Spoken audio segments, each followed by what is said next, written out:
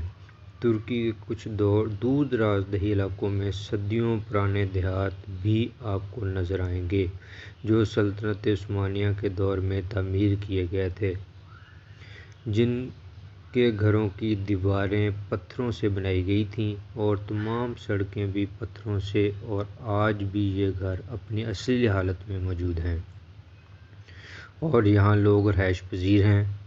جبکہ دوسری جانب ترکی میں کچھ دیہات ویل پلاننگ کے تحت بھی بنائے گئے ہیں، جن میں زندگی کی تمام تر بنیادی سہولتیں بھی میسر ہیں۔ ترکی کے گاؤں دکھنے میں انتہائی پیارے اور خوبصورت سمجھے جاتے ہیں، جن کا اچھا انفراسٹرکچر، کھلی کشادہ سڑکیں، اور دیہاتوں میں آ کر آپ کو ایسا ہی لگے گا کہ آپ کسی یورپی گاؤں اور دیہات میں گھوم رہے ہیں۔ جبکہ دیہی آبادی زیادہ تر کھیتی باڑی اور مویشی فارمنگ کے ساتھ ہی منسلک ہے، جس میں لوگوں نے وسیع پیمانے پر بھیڑ بکریاں بھی پال رکھی ہیں۔ زیادہ تر گاؤں میں ان کے گروہوں کے ساتھ ہی ان کے مویشی فارم بھی موجود ہیں، جن میں ہزاروں کی تعداد میں بھیڑ بکریاں موجود ہیں، اور ان سے حاصل ہونے والے دودھ اور پنیر کو قریبی مارکیٹوں میں فروخت کر کے یہ لوگ نفع حاصل کرتے ہیں۔